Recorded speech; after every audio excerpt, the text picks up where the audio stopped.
ઓમ શાંતિ. ખૂબ સુંદર આજની આ માતૃશક્તિની સભામાં, શિવ શક્તિઓની સભામાં આટલી બધી હાજરા હજૂર ચૈતન્ય દેવીઓને મારા શત શત નમન. મંદિરમાં તો જઈને દેવી દેવતાઓની પૂજા અર્ચના આપણે બધા કરીએ જ છીએ, પણ આપણી ભારતની સંસ્કૃતિમાં દેવીઓ અર્થાત ઘરની માતા, ઘરની સ્ત્રી, ઘરની નારી એ કોઈ પણ સ્વરૂપમાં હોય, પરંતુ કહેવાયું છે જ્યાં નારીનું માન છે ત્યાં ઘરમાં મંદિર જ છે. ખૂબ સુંદર આજનો ટોપિક છે, ઘર બને મંદિર. ઘર બને મંદિર. મંદિરમાં જઈએ છીએ પણ એવું જ મંદિરનું વાતાવરણ આપણા ઘરની અંદર બની જાય તો કેટલું સારું. મંદિરમાં શું હોય? શાંતિ હોય, પવિત્રતા હોય, સ્વચ્છતા હોય, નિર્મલતા હોય, ખુશી હોય, પ્રસન્નતા હોય.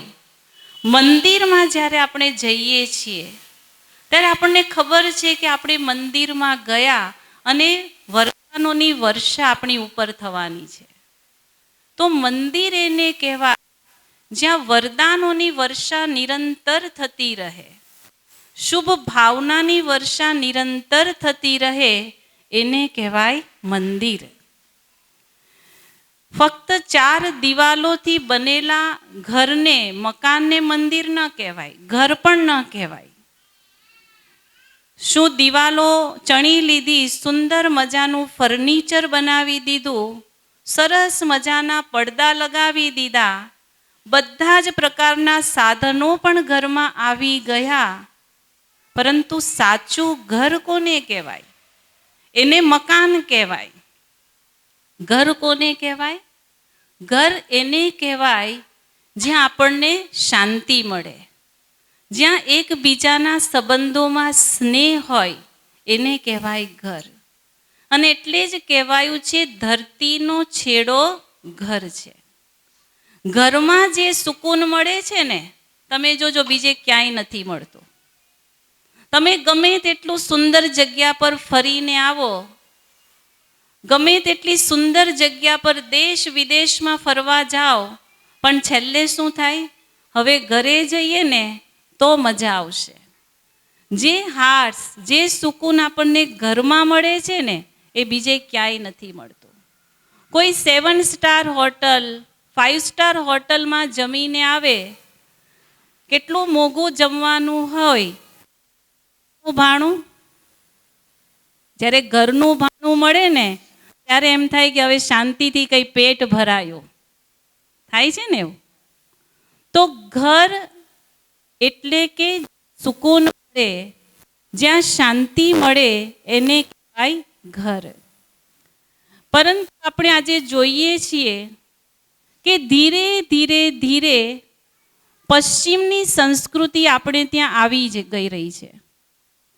આપણા ભારતીય સંસ્કૃતિની અંદર એક સમય હતો કે જે પવિત્રતા પરિવારની અંદર એક જૂથમાં બધા સંકળાયેલા રહેતા હતા. સાથે મળીને રહેવું ને એ પરિવારનો એક સંબંધ હતો.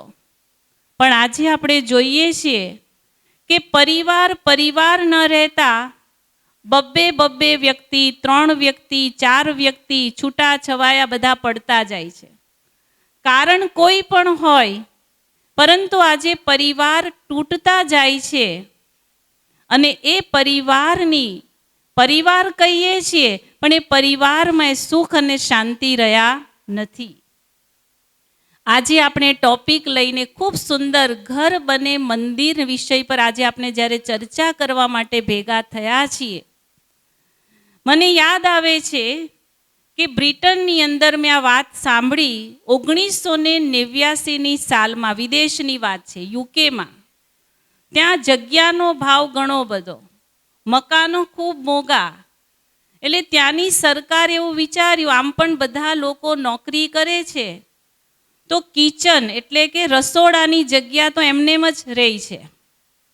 એમનેમ રહી છે એટલે મેજોરિટી બધા બહાર રહેવાના હોય છે, એટલે ઘણીવાર એક ટાઈમ જમવાનું બને, ઘણીવાર તો 2 ટાઈમ પણ નથી બનતું, બહારથી જ લાવીને જમતા હોય છે. તો ઘરમાં રસોડું ન રાખીએ તો કેટલું સારું. આવો વિચાર 1989ની સાલમાં એ દેશમાં કરવામાં આવ્યો અને સરકારે એમાં મદદ પણ કરી. વૃદ્ધોને સરકાર સાચવતા, બાળકોને કેરટેકર પાસે મૂકી આવતા અને ઘરમાં જે બીજા 2 માણસ પતિ પત્ની હોય એ આખો દિવસ નોકરી કરે. એટલે ઘરમાં ધીરે ધીરે ધીરે રસોડું સાથે મળીને જમવું એ ધીરે ધીરે ત્યાં બંધ થઈ ગયું. 1989ની સાલની વાત. ત્યાર પછીના વર્ષોમાં જ્યારે સર્વે કર્યું ને, ત્યારે પહેલાં 70% લોકો બધા સાથે પરિવારમાં રહેતા હતા, એકજૂટ થઈને રહેતા હતા. પણ આ જ્યારથી રસોડાની પ્રથા બંધ થઈ, ત્યાર પછી 50-35 વર્ષ પછી જ્યારે સર્વે કર્યો ને, ત્યારે ફક્ત 20% લોકો પરિવારમાં રહેતા, બાકી બધા પોતપોતાની રીતના જીવતા. બાળકો પોતાની રીતના થોડા મોટા થાય એટલે અલગ થઈ જાય, વૃદ્ધોને સરકાર સાચવે અને પતિ પત્ની પણ સાથે રહ્યા તો રહ્યા, નહીં તો છૂટા. ત્યાર પછી જે સર્વે થયું તો 80% લોકોના ત્યાર પછી છૂટાછેડાના કેસ ત્યાં વધ્યા, મેન્ટલ પ્રોબ્લેમના કેસ ત્યાં વધ્યા. એનું કારણ શું? કારણ કે પરિવારની પ્રથા બંધ થઈ ગઈ. આજે આપણા દેશની અંદર પણ ધીરે ધીરે ધીરે આ પ્રવાહ વધતો જાય છે, ત્યારે આપણે આ પ્રોગ્રામની આવશ્યકતા પડી છે, ઘર બને મંદિર. આપણા બધા માટે પણ હવે એક ચેલેન્જ છે કે આપણે આપણા પરિવારને પરિવારના રૂપમાં રહેવા દેવાનું છે. પરિવારની જિમ્મેવારી, પરિવારનું કર્તવ્ય, એકબીજાને સાથે લઈને ચાલવું એ હવે ખૂબ જરૂરી છે. ખાલી પરિવારની અંદર સાથે તો રહેવાનું જ છે, પણ સાથે રહેતા રહેતા પ્રેમથી રહેવું, એકબીજાને સમજીને રહેવું, એકબીજા સાથે સમજદારીપૂર્વક રહેવું, એકબીજા સાથે એડજસ્ટ કરીને રહેવું, એ પણ આજના સમયમાં ખૂબ આવશ્યક છે. આજે તમે જુઓ, ઘણા પરિવારની અંદર હજુ તો લગ્ન થયા નથી, 1-2 વર્ષ થયા નથી અને અમે તો છૂટા પડવાના. છૂટા પડવાના એટલે પતિથી નહીં, સાસુ સસરાથી અલગ રહેવા જવું છે. ઘણા તો પહેલેથી જ વિચારી લે છે, 1-2 વર્ષ સાથે રહીશું, પછી આપણે અલગ અને પરિવાર અલગ, ઘરના વડીલો અલગ અને અમે અલગ. ધીરે ધીરે ધીરે આપણે ત્યાં પણ આ ધીરે ધીરે વધતું જાય છે. પરંતુ તમે જુઓ, જ્યારે એક પરિવારમાં આપણે સાથે રહીએ છીએ ને, એના ઘણા બધા ફાયદા છે. એક બાળકનો જ્યારે જન્મ થાય છે ને, ત્યારે બાળકની ઉપર માતા પિતાની સાથે દાદા દાદી છે, એની સાથે એના કાકા કાકી, બધો આખો પરિવાર છે. એ બાળક કેવી રીતના મોટું થઈ જાય છે ખબર નથી પડતી. એ બાળક ઘણું બધું આપમેળે શીખી જાય છે. ક્યાંક છોડી દેવું, ક્યાંક સહન કરવું, કારણ કે બધું જોતો હોય છે કે પરિવારની અંદર બધા એકબીજા સાથે કેવી રીતના રહે છે. પણ જ્યારે પરિવાર છૂટો પડે છે, માતા પિતાની સાથે બાળક એકલું છે, સાસુ સસરા અલગ રહે છે, કાકા કાકી અલગ રહે છે, એ નાનું બાળક ફક્ત એના માતા પિતાને જુએ છે. અને ત્યારે શું થાય છે? એ બાળકને ખબર જ નથી પડતી કે એકબીજા સાથે એડજસ્ટમેન્ટ કેવી રીતના કરવું. એને એકલા રહેવાની એટલી આદત પડી જાય છે કે કોઈના માટે કંઈક છોડવું પડશે, કોઈકના માટે કોઈક હિસ્સો આપને કાઢવો પડશે, આ બધી વાતો એના જીવનમાં આવતી નથી. એટલે ધીરે ધીરે ધીરે નાનું બાળક પહેલેથી સ્વકેન્દ્રી બનવા માંડે છે અને મોટા થયા પછી એની અસર આપણને દેખાતી હોય છે. એટલે આજના સમયે પરિવારને સંગઠનમાં લઈને ચાલવું ને એક બહુ મોટી ચેલેન્જ છે. બાકી ખાલી આપણે બધા કમાવા માટે જીવન અત્યારે કેવી રીતના જીવવામાં આવે છે ખબર છે? જેમ ધાણીનો બરડ હોય ને, તમે બધાએ તો જોઈ હશે, ગામમાં વાતો સાંભળી હશે. એ શું કરે? તેલ કાઢવા માટે એ બળદને બાંધવામાં આવે અને એને ચક્કર ના આવી જાય, એને ખબર નહીં પડે એટલે આંખે શું બાંધી દેવામાં આવે? પાટા. અને ગોળ ગોળ ગોળ ગોળ ગોળ ગોળ ફર્યા કરે. અને એને શું થાય છે કે હું તો ઘણી લાંબી મંજિલ સુધી ચાલી ગયો, પરંતુ છે ત્યાંનો ત્યાં. એમ આપણા બધાની હાલત પણ અત્યારે જે લોકો જીવી રહ્યા છે, દોડી રહ્યા છે, ભાગી રહ્યા છે, વસ્તુ ભેગી કરી રહ્યા છે, પૈસા કમાઈ રહ્યા છે, વધારે ને વધારે ભેગું કરી રહ્યા છે, બસ દોડી રહ્યા છે, પણ આ કોઈ સાચું જીવન નથી. જીવન એને કહેવાય કે જેમાં એકબીજાને સમજીને, એકબીજા સાથે એડજસ્ટ કરીને જ્યારે આપણે ચાલીએ ને એને સાચું જીવન કહેવાય. અને એને લઈને આજે આપણે બધા ભેગા થયા છે. આજે તમે જુઓ, આપણે આજનો ટોપિક તો બહુ સરસ છે, બહેનો માટેનો. અને જે સ્ત્રી છે એને શું કહેવાય છે? લક્ષ્મી. આજે સુંદર જ્યારે હું અહીંયા આવી ત્યારે બહુ સુંદર ગીત વાગતું હતું, લક્ષ્મી. સ્ત્રી કોણ છે? લક્ષ્મી, ઘરની લક્ષ્મી છે. તમે બધા અહીંયા લક્ષ્મી અને જગતંબાઓ બેઠા છો. તો લક્ષ્મી, તમે જુઓ, લક્ષ્મી પણ 3-4 પ્રકારની છે. ધનલક્ષ્મી, અન્નલક્ષ્મી, ધાન્યલક્ષ્મી, સૌભાગ્યલક્ષ્મી, ઘણી બધી લક્ષ્મીઓ છે.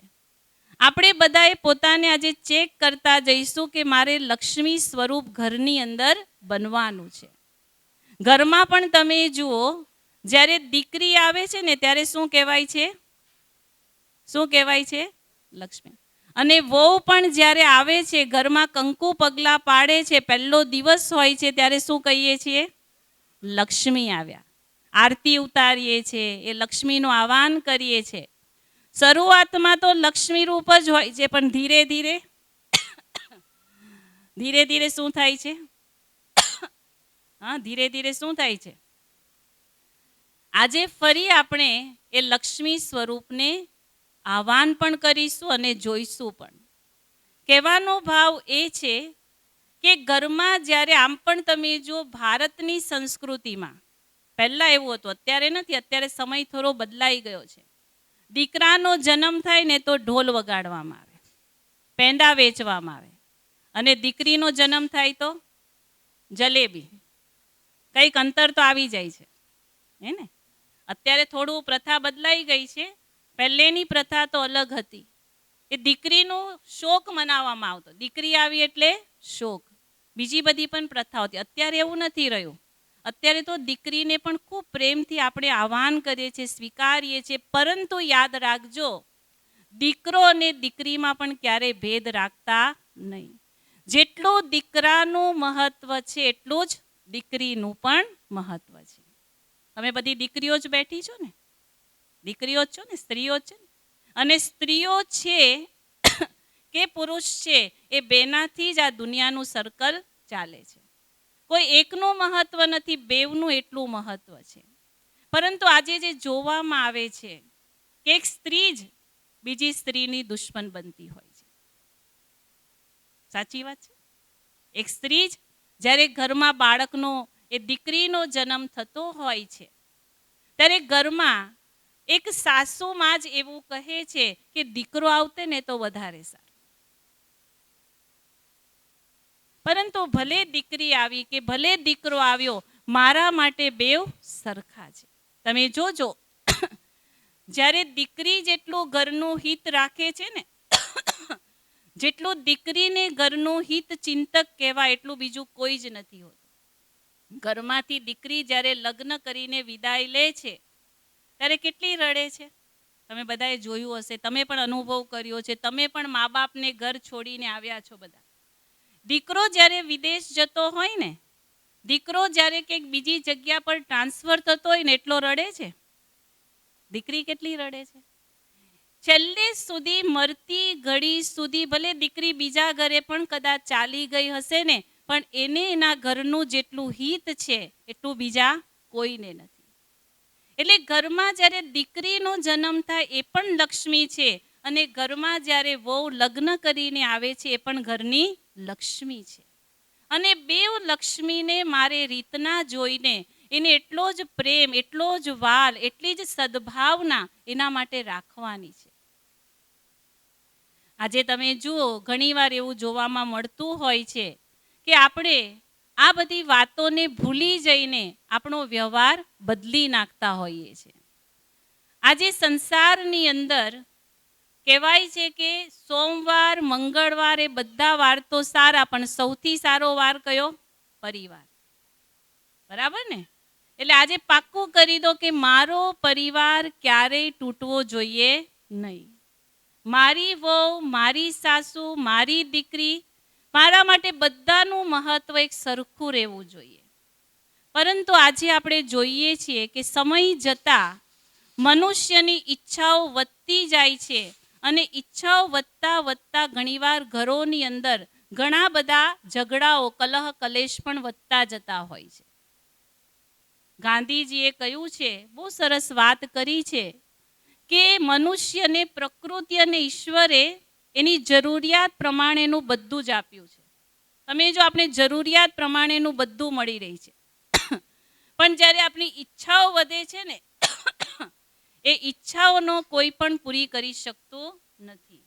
આપણી લોભ વૃત્તિઓને કોઈ પૂરું કરી શકતું નથી. અને જેટલી ઈચ્છાઓ વધતી જાય છે ને, એટલે ઘરમાં કલહ, કલેશ અને કંકાસ વધતા જાય છે.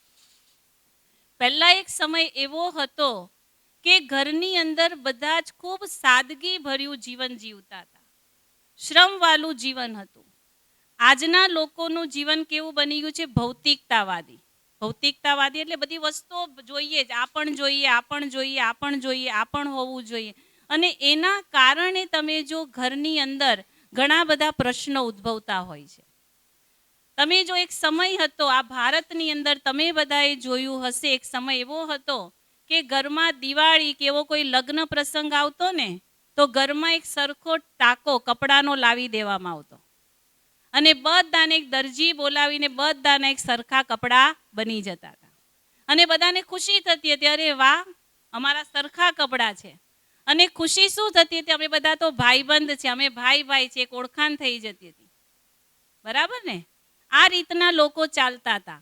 પરંતુ આજે તમે એક સરખા કપડાં ઘરના બધાનાને પહેરાવો તો શું થશે?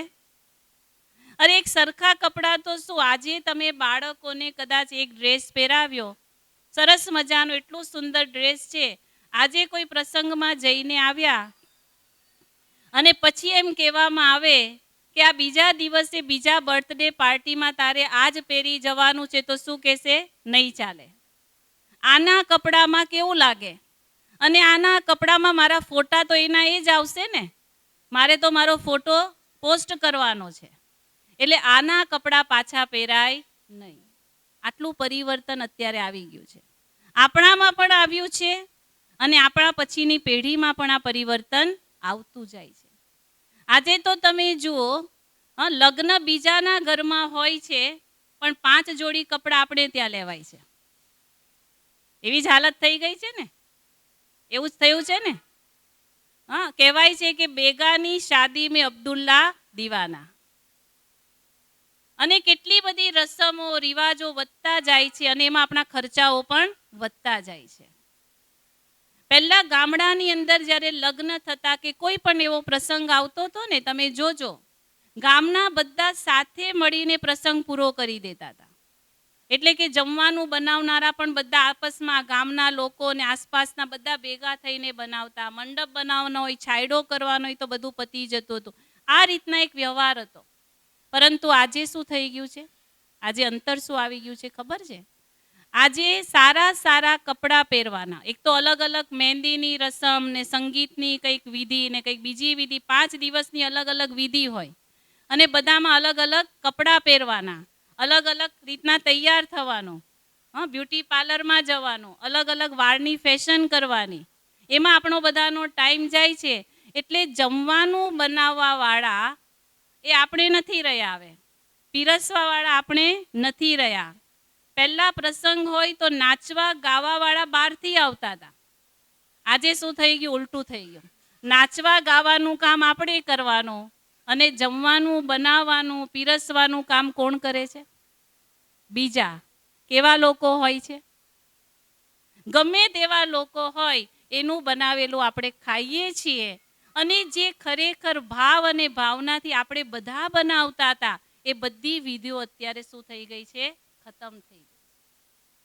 આ બધા નાના નાના કારણો દેખાય છે, પરંતુ આ બધી વિકૃતિઓ આપણા સમાજમાં આવતી જાય છે અને ધીરે ધીરે ધીરે સમાજ બદલાતો જાય છે.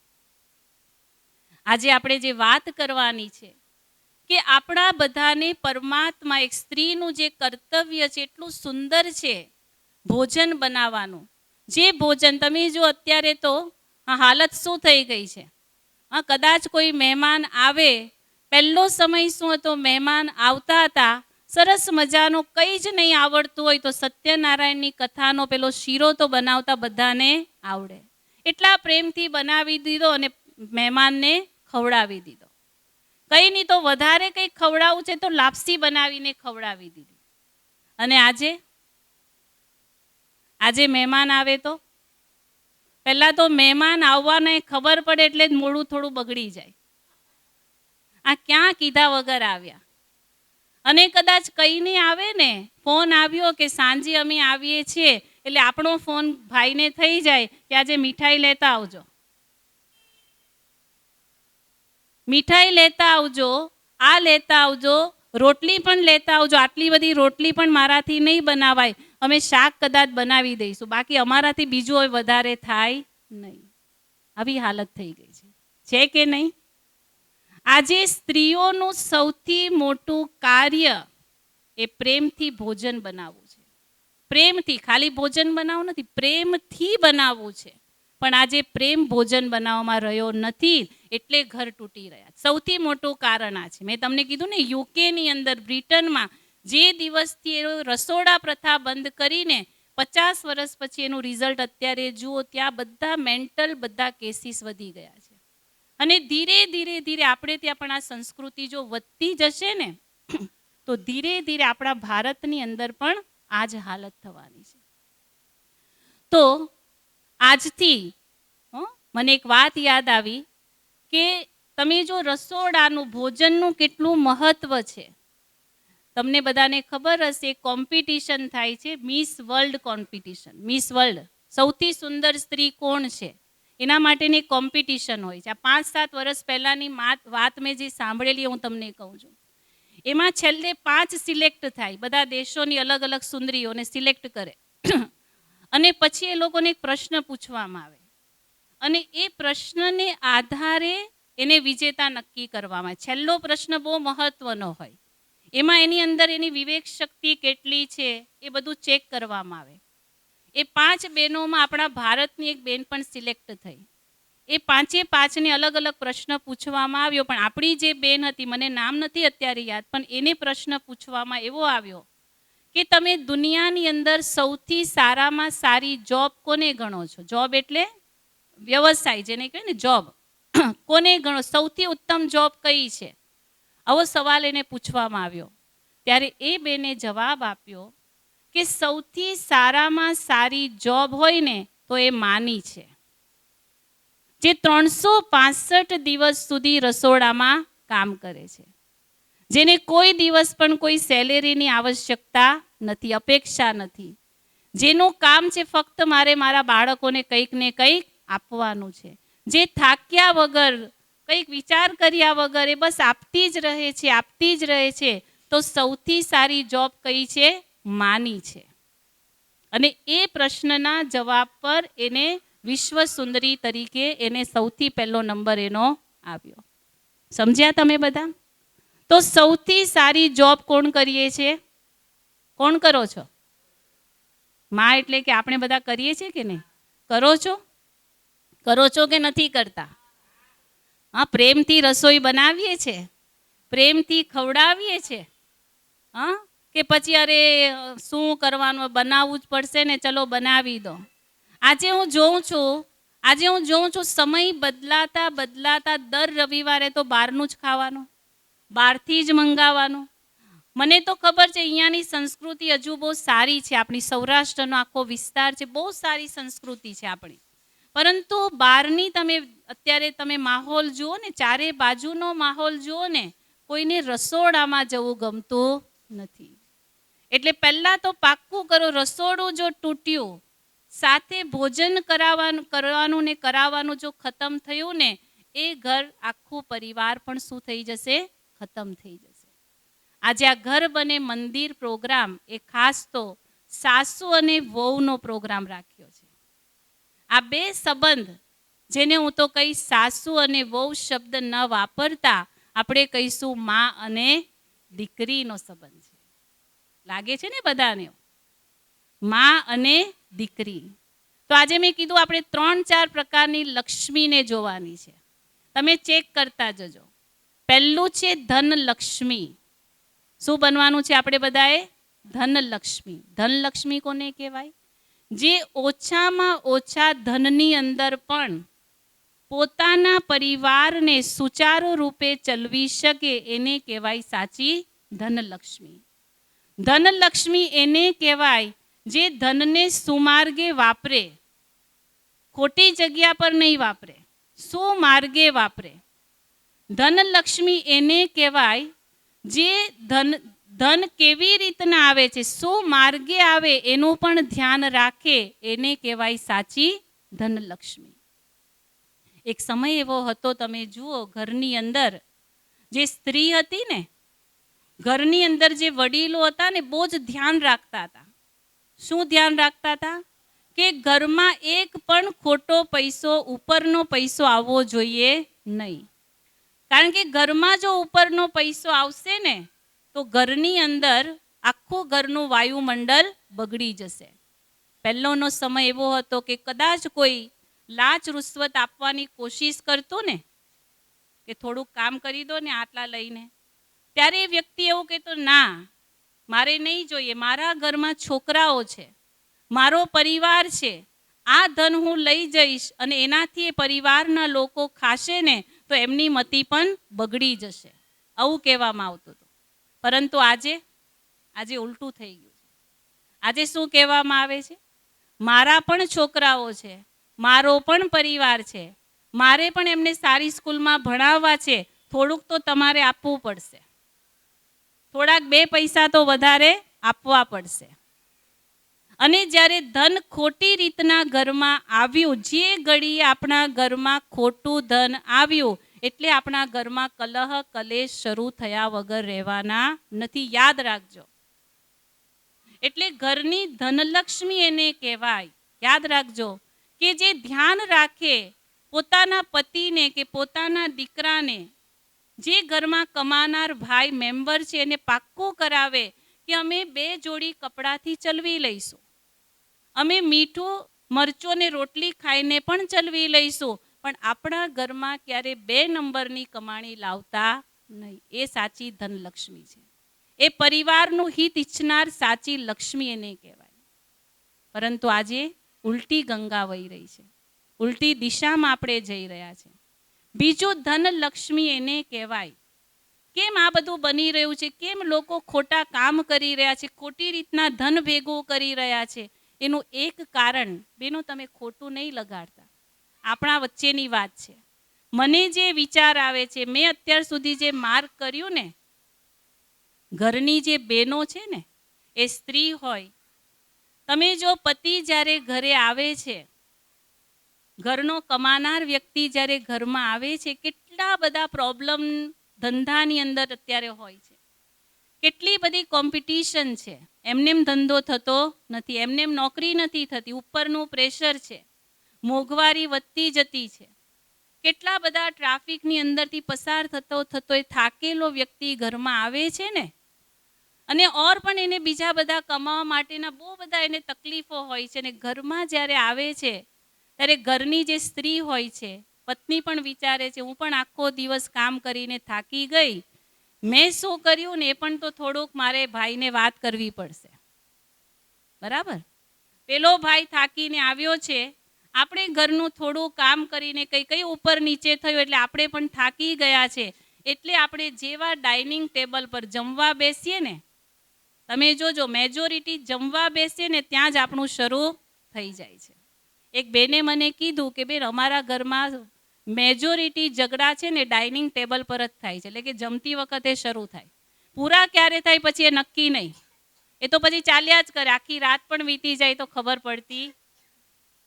હવે ડાઇનિંગ ટેબલ પર પેલો વ્યક્તિ જમવા બેઠો છે અને એ વ્યક્તિ જમે છે અને ત્યારે જો આપણે આ રીતના સારું જમાડી અને પાછું કંઈક ને કંઈક ટપકું પણ મૂકી દઈએ, એટલે ઘરની અંદર એ ચક્રવ્યૂહ શરૂ થાય છે.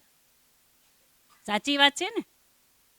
અને પછી શું કહીએ છીએ, જો હું તો કેટલા વર્ષોથી તમારા ઘરે લગ્ન કરીને આવી, આડોશી પાડોશી બધાના ઘરમાં ગાડી આવી ગઈ, પણ હજુ આપણે ત્યાં તો ગાડી તમે લાવ્યા જ નહીં. ગમે તેમ કરો પણ હવે તો તમારે કરવું જ પડશે. આપણા છોકરાઓને આ તો તમારે અપાવવું જ પડશે. ગઈ દિવાળીમાં તમે મને કીધેલું આ લાવી આપીશું, પણ હજુ તમે લાવ્યા નથી. ગમે તેમ થાય હવે આટલું તો તમારે કરવું જ પડશે.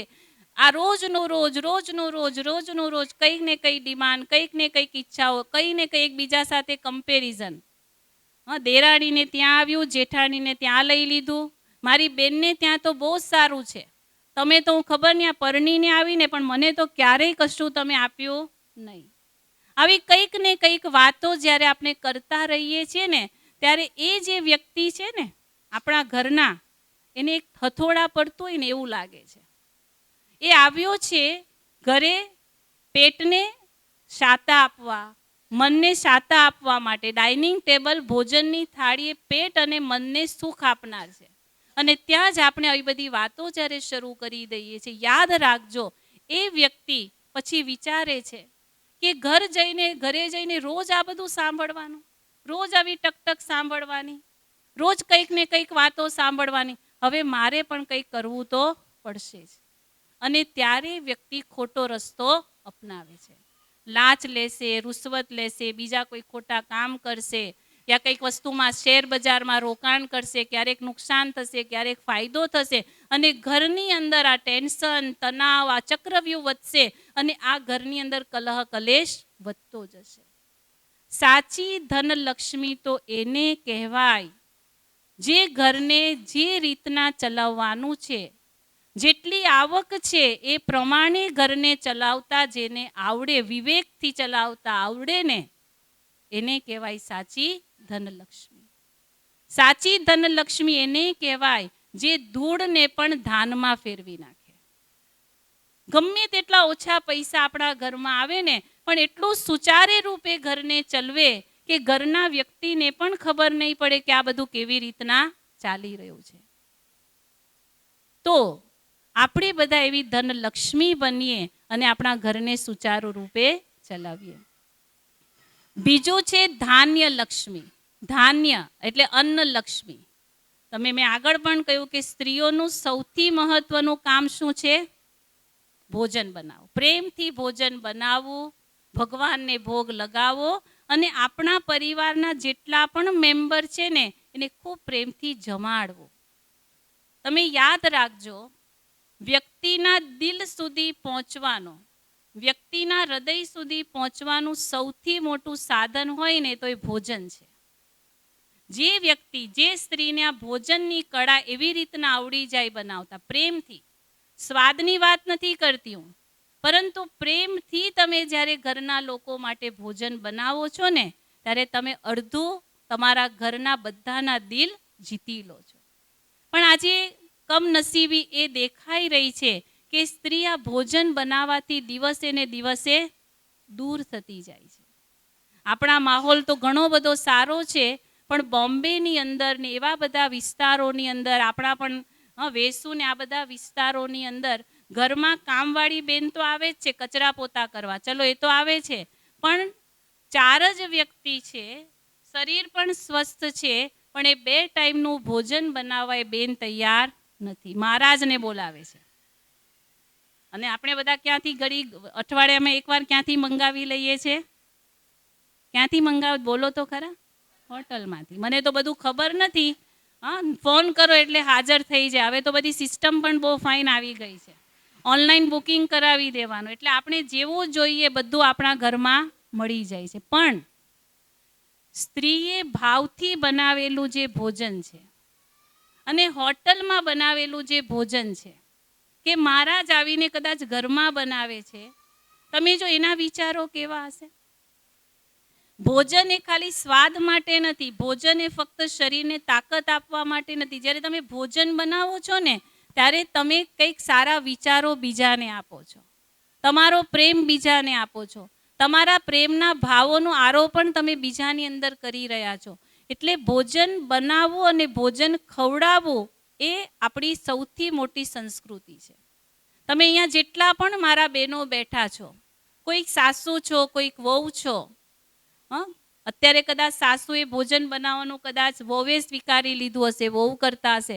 પણ જે પણ ભોજન બનાવવાની વિધિ કરો છો ને એને હું ખરેખર દિલથી કહું છું, ભોજન ખૂબ પ્રેમથી બનાવવાનું, અકળાઈને નહીં, કંટાળીને નહીં. આ ક્યાં મારે જ કરવાનું, આ રોજ રોજ બધું મારે આ બધું જ વૈતરા જ કરવાના. આ ઘર બહુ મોટું છે, એના કરતાં 2 જણા રહીએ ને તો બહુ શાંતિ. પૌવા બી ખાઈ લઈએ તો ચાલે. આ તો બધા માટે દાળ ભાત શાક રોટલી તો બનાવવા જ પડે. આજે આવા બધા વિચારો આપણા થઈ ગયા છે. પણ ભોજન બનાવવાથી, ભોજન ખવડાવવાથી આપણા પરિવારને આપણે એક સૂત્રતામાં બાંધી શકીએ છીએ.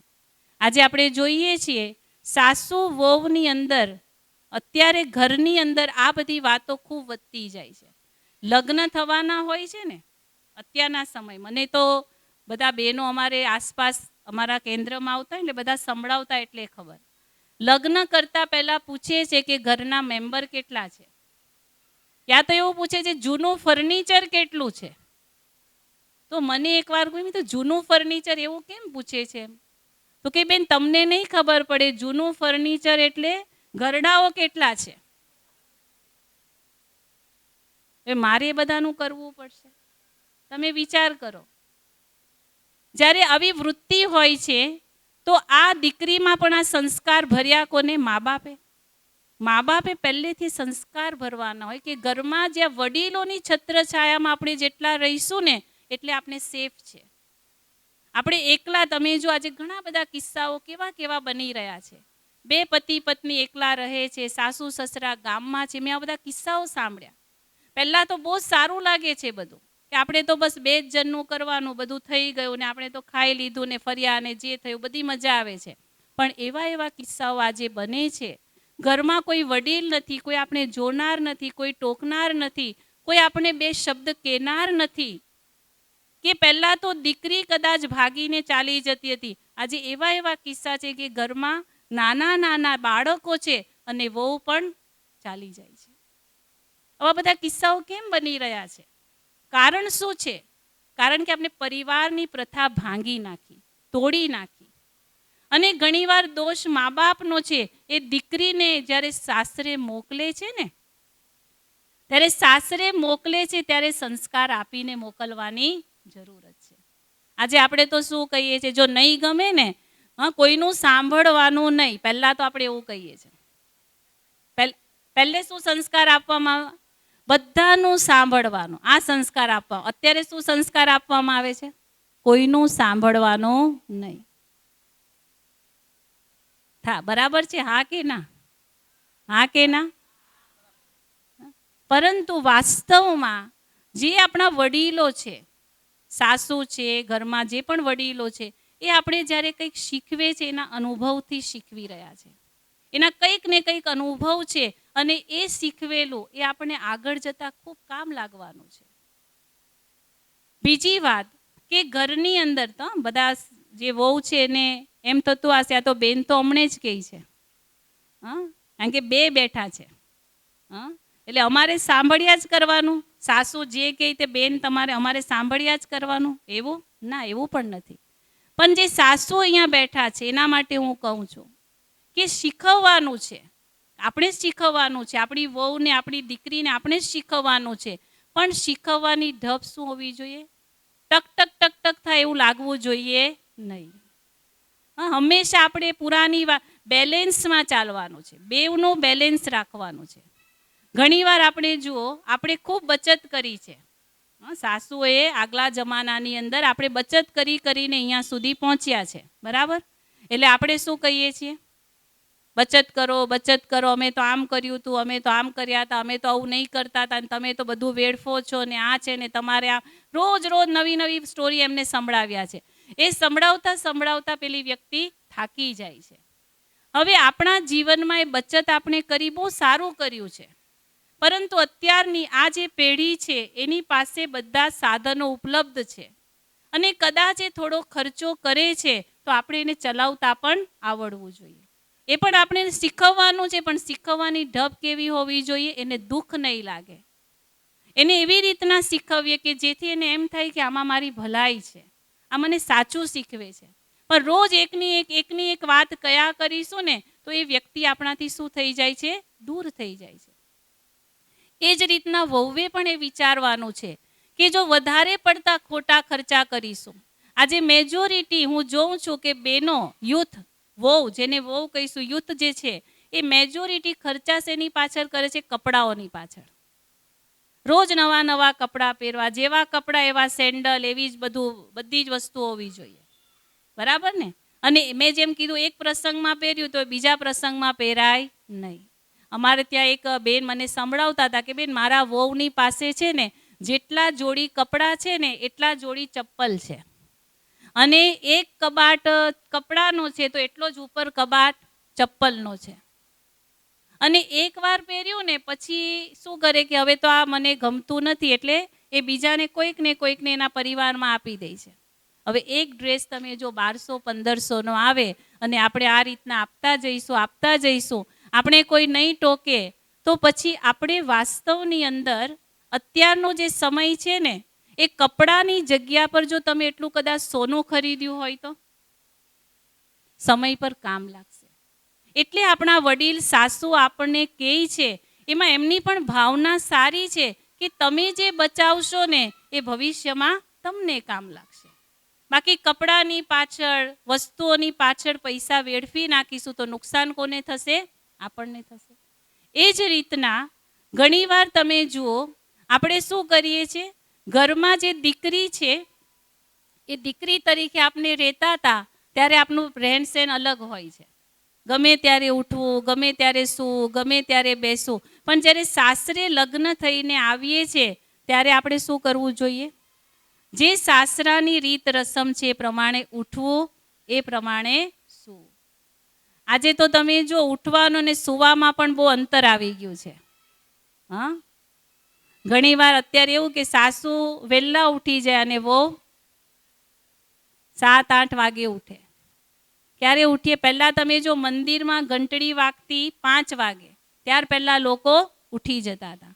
અને આજે તમે જો બધા ક્યારે ઉઠે છે? દૂધની ઘંટી વાગે ને ત્યારે ઉઠે, માંડ. જો દૂધવાળો નહીં આવે તો ઉઠવાનું પણ બંધ. એવું થાય ને? તો આપણે બધા જે વહુ અહીંયા બેઠા છો એ આપણે બીજા ઘરેથી અહીંયા આવ્યા છે. થોડુંક આ સમય પૂરતું, જ્યારે શરૂઆતના દિવસો છે 5-10 વર્ષ, જો આપણે થોડું વધારે કામ કરી લઈશું, વધારે કામ અર્થાત આપણા સાસુઓએ, આપણા ઘરડાઓએ ઘણું બધું કર્યું છે, પરંતુ જો આપણે થોડું વધારે કામ કરી લઈશું ને, એમનું જે દિલ જીતી લીધું ને, તો સમજી જજો આખું જીવન એ લોકો તમારું કયું માનશે. આજે આપણે શું કે મારું તો ઘરમાં કોઈ માનતું નથી, મારું તો ઘરમાં કશું ચાલતું નથી, આવી બધી વાતો આવતી હોય છે. જો ઘરમાં તમારે તમારું મનાવવું હોય, તમારે તમારું ચલાવવું હોય, એ એક દિવસમાં નહીં થવાનું. એના માટે એક લાંબો સમય તમારે આપવો પડશે. અને ઘરમાં મનાવવું હોય, ઘરમાં ચલાવવું હોય ને, તો આપણે ઘરમાં કંઈક આપવું પડશે પહેલાં. કહેવાય છે કે દરેક સંબંધ એક ખાતું છે, અને ખાતામાં તમે જે નાખો ને, જે ડિપોઝિટ નાખો એ વ્યાજ સહિત તમને મળે છે. બેંકમાં ખાતું ખોલાવીએ તો એવું હોય ને, આપણા દરેક સંબંધો એક ખાતું છે, એટલું યાદ રાખજો. તમે જે સંબંધમાં જે તમે નાખતા જશો, આપતા જશો, કરતા જશો, વ્યાજ સહિત તમને મળશે. પણ પહેલાં આપણે નાખવું તો પડશે ને. મારે 2 કામ વધારે કરવા પડશે, મારે 2 વાતો વધારે એ લોકો માટે સહન કરવી પડશે, જેટલું કરતી જઈશ એ વ્યાજ સહિત મને મળવાનું છે. પણ આજે આપણે શું કરીએ છીએ? કોઈનું સાંભળવું ગમતું નથી. મને કશું કહેવાનું નહીં, મને કશું બોલવાનું નહીં. અને ઘરમાં એટલે ઝઘડાઓ વધતા જાય છે.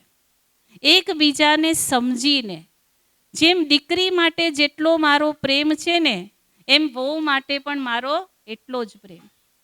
આજે ઘણીવાર એવું પણ જોવા મળે છે, જે હું સાંભળું છું એ તમને કહું છું, કે ઘરમાં જે દીકરી છે ને, એ દીકરીને આપણે ત્યાં છે, એ સાસરે ચાલી ગઈ છે, પણ એને ફોન કરી કરીને આપણે બધું જ સંભળાવીશું, યા તો એ આપણને બધું સંભળાવશે, અને વહુને કશું કહેવા તૈયાર નથી. બરાબર? અને વહુ પણ શું કરે છે ખબર છે? હવે તો બધા પાસે મોબાઈલ આવી ગયા, બધાનો પર્સનલ મોબાઈલ છે. એટલે રોજ સવારે ઉઠે અને પહેલો ફોન ક્યાં લગાવે? મમ્મીને. રાત્રે સૂઈ જાય તો કોને ફોન કરશે? મમ્મી આજે આમ થયું, મમ્મી આજે તેમ થયું, આજે મારા સાસુ એમ કીધું, મારા દેરાણી આમ બોલ્યા, મારા પતિ આમ કીધું. બધા સમાચાર રોજ પહોંચતા હોય છે. અને એટલે આ ઝઘડાઓનું કારણ આ ફોન છે. પહેલાં શું હતું ખબર છે ને? પહેલાં એવું હતું કે જ્યારે લગ્ન થતા હતા, આવા કોઈ સાધનો નહીં હતા, દૂર ગામમાં થતા હતા, 5-6 મહિને કદાચ મળવાનું થતું. એટલા માટે આવી કોઈ વાતો સંભળાવવાની વાત નહીં આવતી. આજે શું થાય છે કે ફોન દ્વારા પોતાના પરિવાર સાથે જ એટલા બધા જોડાયેલા રહીએ છીએ કે આ પરિવાર સાથે આપણે જોડાઈ શકતા નથી. આ પરિવાર સાથે વ્યક્તિ ત્યારે જોડાશે જ્યારે ધીરે ધીરે પેલા પરિવારથી થોડી દૂર જશે. અને સાસુ જો આપણને ટોકે તો આપણને એમ થાય કે મને ફોન કરવા દેતા નથી, મને વાત કરવા દેતા નથી. બેઉ પક્ષે સમજવાની જરૂરત છે. ઘણા બહેનો સાસુ અમારી સામે આવે, બેન ફરિયાદ કરે, બેન જવા દો ને, મારા વહુ તો 2 કામ કર્યું નથી અને ફોન લઈને રૂમમાં ચાલ્યા ગયા. આખો દિવસ ફોન પર વાત કરે. કોની સાથે? તો મમ્મી સાથે. મમ્મીએ શીખવવું જોઈએ. જો તમે માં છો ને, તો તમે પણ તમારી દીકરીને શીખવો કે રોજ ફોન કરવો જરૂરી નથી. તો એ ઘરની છે, તારે દિલની વાત તો એ ઘરના લોકો સાથે કર. અને જો તમે વહુ છો તો તમે સમજો કે મારે ઘડી બધી જ વાતો મમ્મીને નથી કરવાની, પરંતુ મારા સાસુ એ જ મારા મમ્મી છે. આવી નાની નાની વાતોનું જો ધ્યાન રાખશો ને, તો મને લાગે છે ઘરમાં કોઈ ઝઘડાઓને કોઈ સ્થાન જ નથી. આજે આપણા ઘરમાં જે ઝઘડાઓ વધી રહ્યા છે ને, એકબીજા માટે આપણી લાગણીઓ ઘટી ગઈ છે એટલા માટે છે. આજે તમે જો ઘણીવાર એવું બનતું હોય છે, એકબીજાનું આપણે કેર કરીએ. આજે ઘણીવાર અમે ઘણું સાંભળ્યું કે લગ્ન કરીને આપણે આ ઘરમાં આવ્યા, વહુ બનીને આવ્યા, અને આ સુરતમાં જ હવે તો નજીકમાં જ આપણું પિયર ઘર પણ હોય છે, આટલા જ કસ્સામાં, કામરેજ હશે કે વરાછામાં હશે કે કંઈક પાસોદરામાં હશે. બરાબર? એટલે ઘરમાંથી ફોન આવે કે આ કામ છે, તું આવશે, એટલે તરત જ આપણે ઉપડી જઈએ છીએ. કારણ કે જો સાસુ ના પાડે તો પાછું ખોટું લાગે, તરત ઉપડી જઈએ. હોસ્પિટલમાં ફલાણે તું આવશે તો આપણે ઉપડી જઈએ. અહીંયા શું થાય આપણે જોવા તૈયાર નથી. પરંતુ વહુનું સાચું કર્તવ્ય એ છે, ભલે પેલું મારું ઘર છે, ત્યાં મેં જન્મ લીધો છે, પણ અત્યારે જ્યારે હું આ ઘરમાં આવી છું, આ ઘરની જિમ્મેવારી એ મારી પહેલી જિમ્મેવારી છે. રોજ આપણે ઉપડી જઈએ, રોજ જતા જઈશું તો આ ઘરની વ્યક્તિને આપણા માટેનો એ સ્નેહ ભાવ જાગૃત થશે નહીં. ક્યારેક છોડવું પડે, ક્યારેક ત્યાગ કરવો પડે કે નહીં, અત્યારે મારા ઘરમાં મારું કામ છે, હું આવી શકીશ નહીં. ઘરમાં આપણી સાસુ બીમાર છે થોડાક, અને આપણે એ મૂકીને ત્યાં ચાલ્યા ગયા તો સાસુને અવશ્ય દુઃખ થશે. પરંતુ જો સાસુ બીમાર છે, ઘરમાં ખરેખર ઇમરજન્સી છે, અને તમે કહી દીધું કે નહીં આજે તો હું નહીં આવીશ, મારા સાસુને તાવ છે, આજે મારાથી નહીં અવાય, એટલે તમે મને બોલાવતા નહીં, એ સાસુને કેટલું સારું લાગશે કે જો મને જરાક તકલીફ છે પણ મારી વહુ આ ઘર છોડીને જવા તૈયાર નથી. આ દિલ જીતવાની વાત છે. આ એકવાર જો તમે દિલ જીતી લીધું ને, પછી જોજો તમારા સાસુ સામેથી કહેશે, બેટા અત્યારે તારી જરૂરત છે, તું ત્યાં જા, હું મારા ઘરનું અહીંયાનું સાચવી લઈશ. અરસપરસ છે આ બધું. પણ જ્યારે આપણે કશું નથી છોડતા ને, તો સામેવાળા પણ એ વસ્તુને શું કરે છે? પકડી રાખે છે. એકબીજાને સમજીને, બોલવામાં થોડું ધ્યાન રાખીને, વ્યવહારમાં થોડું ધ્યાન રાખીને આપણે આપસની અંદર એકબીજાને સમજીને ચાલવાનું છે. અને જ્યારે તમે જોજો, સાસુ અને વહુની જ્યારે લડાઈ થાય છે, કંઈક ખીટખીટ થાય છે, કંઈક ઝઘડો થાય છે, કંઈક ઉપર નીચે થાય છે, એટલે ઘરમાં પતિ જ્યારે આવે છે કે દીકરો આવે છે ને, એટલે માં પણ પેલા દીકરાને કંઈક કહેશે ને, તારી વહુએ તો આમ કર્યું ને, તારા વહુએ આમ કર્યું, મને આમ કહ્યું. અને પછી વહુ પાછી પોતાના પતિને કહેશે કે તમારા મમ્મી તો મને આજે આમ બોલ્યા, તમારા મમ્મી મને આમ બોલ્યા. હવે દીકરો શું કરશે? કોનો પક્ષ લેશે? કોનો લેશે? મમ્મીનો લેશે. એમ કોનો લેશે? બોલો. વહુનો લેશે. કોનો લેશે? વહુનો જ લેશે. વહુનો જ લેશે. લો, હા. ત્યારે વાસ્તવમાં એ દીકરો બિચારો મૂંઝાઈ જાય છે. અને એનો જે સ્ટ્રેસ અંદરનો છે ને, તમે ખરેખર સમજી નથી શકતા. એને એક પક્ષ ભલે લેવો પડતો હોય છે, પણ એને અંદરથી દુઃખ થતું હોય છે. છેલ્લે રોજના ઝઘડાઓ, રોજની ખીટખીટ, એટલે એમ કે એના કરતાં છૂટા પડી જઈએ તો સારું. અને એ દીકરો જ્યારે એની માથી જુદો થાય છે, ખરેખર એનું દિલ દુખતું હોય છે. અને કારણ આપણે બનીએ છીએ. એટલે ક્યારે આ બધું સમજવાની વાત છે. થોડું ઉપર નીચે થાય, પતિ આવ્યો, દીકરો ઘરમાં આવ્યો ને એ જ વાતો શરૂ કરી દઈશું ને, એ દીકરાની ઉપર શું વીતતી હશે તમે, કે પતિ ઉપર શું વીતતી હશે, તમે ક્યારે વિચાર્યું? એ વ્યક્તિને આપણે સુખ અને શાંતિ આપવા માટે નિમિત્ત બન્યા છે, ચાહે પતિ તરીકે, ચાહે પત્ની છો, ચાહે માં છો. આવી ઘરની નાની નાની વાતોને જ્યારે આપણે ઘરમાં રજૂ કરતા જઈએ છીએ, ત્યારે ઘરમાં કલહ કલેશ વધતો જાય છે.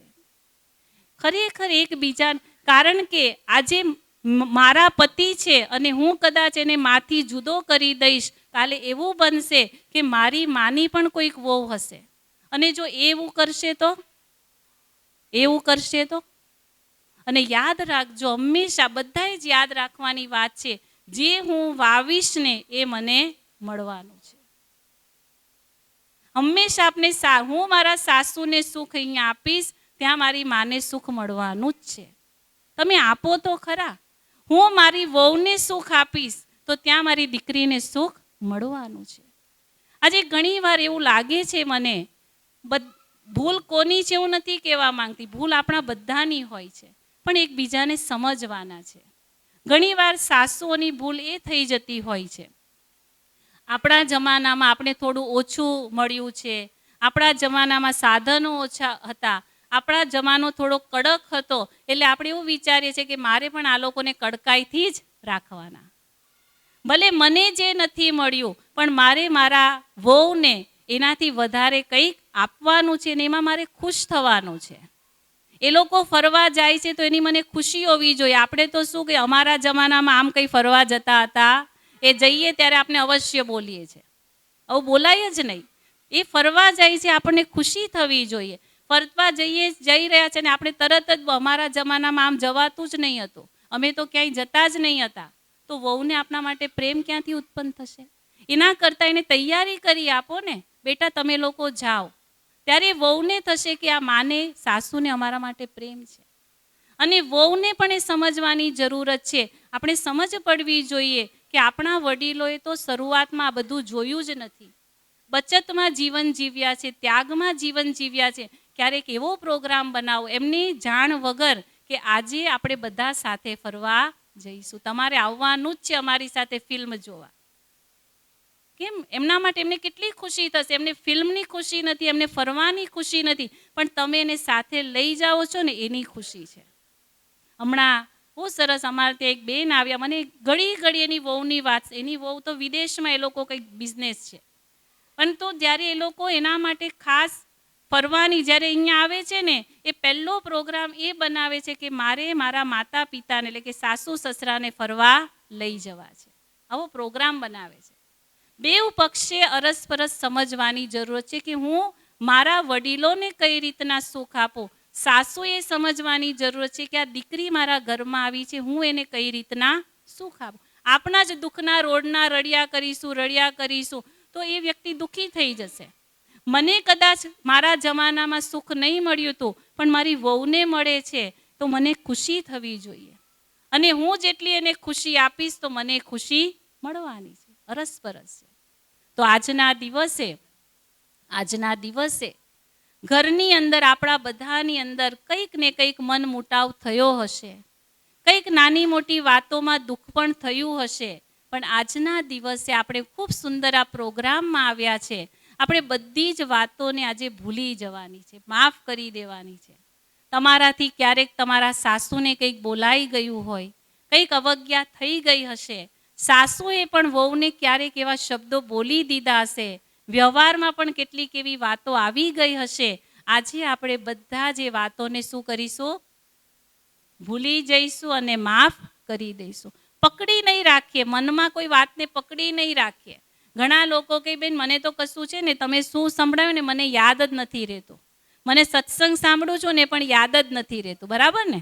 અત્યારે હું તમને પૂછું તમે શું સારી સારી વાતો સાંભળી, તો બેન મારી યાદશક્તિ તો બહુ જ ઓછી થઈ ગઈ છે ને. બરાબર ને? બધાની યાદશક્તિ બહુ ઓછી થઈ ગઈ છે, યાદ નથી રહેતું. પણ હવે હું એ જ બેનને પૂછું કે તમે 30 વર્ષ પહેલાં ઘરેથી છૂટા પડ્યા હતા તો શું થયું હતું એ દિવસે કે તમે અલગ થઈ ગયા હતા? તો એ બધું જ સંભળાવશે. મારા સાસુ મને આવું બોલ્યા હતા, મારા જેઠાણી મને આમ બોલ્યા હતા, આવું થયું હતું એટલે મેં આવું નક્કી કર્યું. એ શબ્દ તો હું જીવનભર ભૂલી શકીશ નહીં. યાદશક્તિ તો છે જ, પણ અંદર શું ભરી રાખેલું છે? કચરો ભરેલો છે. એ જે ભરી રાખેલું છે ને એના કારણે આપણે સારી વસ્તુ યાદ રહેતી નથી.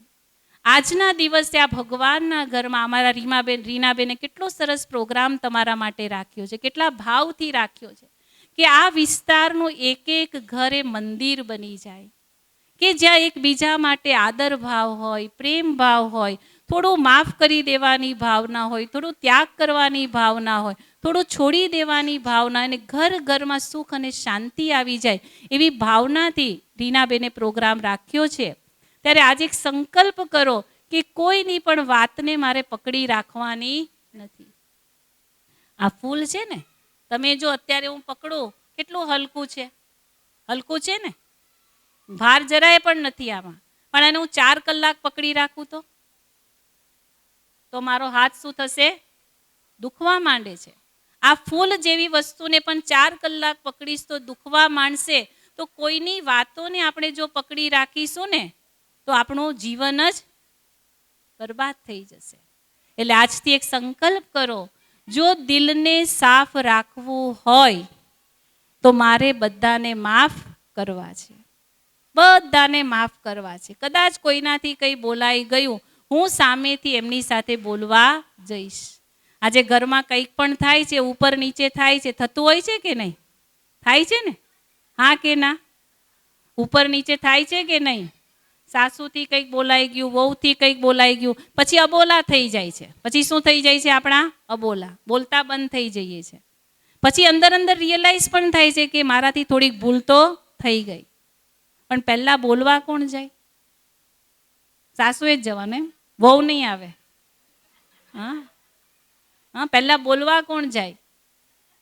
પછી આપણે એમ થાય એ મને નહીં બોલાવતા તો હું શું કામ બોલાવું? એ બોલાવશે ને તો હું ઘર છોડીને પિયર ચાલ્યા, એમનો ફોન આવશે ને પછી જ હું તો જાઉં, ત્યાં સુધી હું જવાની નથી. ઘણી વાર વાત એટલી નાની આવશે ને, પહેલાં કહે કે મારી તો ભૂલ જ નહીં હતી, હું શું કામ બોલાવવા જાઉં?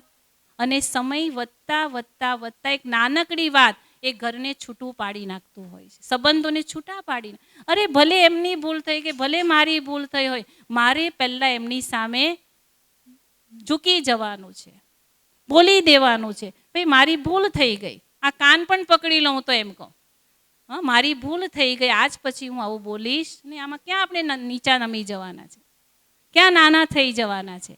બસ આટલું જ એને કરી લીધું ને, માફી માંગતા શીખી ગયા અને માફ કરતા શીખી ગયા તો મને લાગે છે કોઈ પરિવાર તૂટવાનો નથી, બધા પરિવાર જોડાયેલા રહેશે. આજે આ પ્રોગ્રામ એટલે જ રાખ્યો છે કે અંદર જે હજુ થોડો ભાર હોય તમારી અંદર, પતિ માટે, સાસુ માટે, વહુ માટે, જેઠાણી માટે, દેરાણી માટે, જે કંઈક અંદર થોડું ઘણું ચાલતું હોય ને, આજે બધું આ ભગવાનના ઘરમાં છોડીને જજો. છોડીને જશો ને. વાત એવી યાદ રાખજો, જે મને સારી સારી વાતો થઈ એ યાદ રાખજો. મારી સાથે જે સારી વાતો થઈ છે આ ઘરમાં આવ્યા પછી એ યાદ રાખજો. મારી વહુએ મારા માટે શું સારું કર્યું એ યાદ રાખજો. કંઈક બોલાઈ ગયું એ શબ્દોને હંમેશ માટે ડિલીટ કરી દેજો. અત્યારે તો ફોનમાં ડિલીટ આવે ને, બધાને ફોન ચલાવતા આવડે છે ને, બધું ડિલીટ કરી દેજો. મારે બધાને માફ કરી દેવા છે. હા, જ્યારે વહુ ઘરમાં આવે છે ને, પહેલો દિવસ સગાઈ હોય છે, લગ્ન કરીને આવે છે, એના કુમકુમ પગલાં પડાવતા હો છો. અને સાસુમાં શું કરે છે વહુની, કે મારા ઘરે કોણ આવી? લક્ષ્મી આવી. આજે ફરી એ લક્ષ્મીનું સ્વરૂપ આપણે ઇમર્જ કરવાનું છે. બરાબર? જે સાસુમાં છે ફરીથી એ વહુને લક્ષ્મી સ્વરૂપે જોવાના છે. અને દરેક વહુ પોતાના સાસુને જગતંબા માં છે મારી, એ મારું ભલું ઈચ્છે, મને ક્યારે નુકસાન કરશે નહીં. કદાચ એ મને ટોકે પણ છે ને, કંઈક શીખવે પણ છે ને, એમાં મારું ભલું છે. આ જ મારી સાચી માં છે, આ જ જગતંબા છે. એ ભાવથી આજે આપણે બધા એકબીજાને મળવાનું છે. આજે એકબીજાને ગળે પણ લાગીશું. શું લાગીશું? એકબીજાને ગળે લાગીશું. એટલે એકબીજાની ભૂલોને ભૂલી જઈશું, માફ કરી દઈશું, પ્રેમ ભાવ રાખીશું, સદભાવના આપીશું. ત્યારે આપણા એક એક ઘર એ મંદિર બની જશે. આજે તો આ થોડો આપણે સમય ઓછો છે સત્સંગનો, પરંતુ જો ખરેખર આવી વાતોને જીવનમાં હંમેશ માટે લાવવી હોય, આજે જો હું તમારા ચહેરા જોઉં છું, તમને સાંભળીને એમ થાય છે કે ના, વાત સાચી છે, આવું જ મારે કરવું છે. બરાબર ને? આજથી હું મારી વહુને ક્યારેય કંઈ બોલીશ નહીં આવા ખોટા શબ્દો. હું મારી સાસુને હંમેશા એનું કેર કરીશ, હું એનું ધ્યાન રાખીશ, હું પણ એમને કંઈક આપીશ.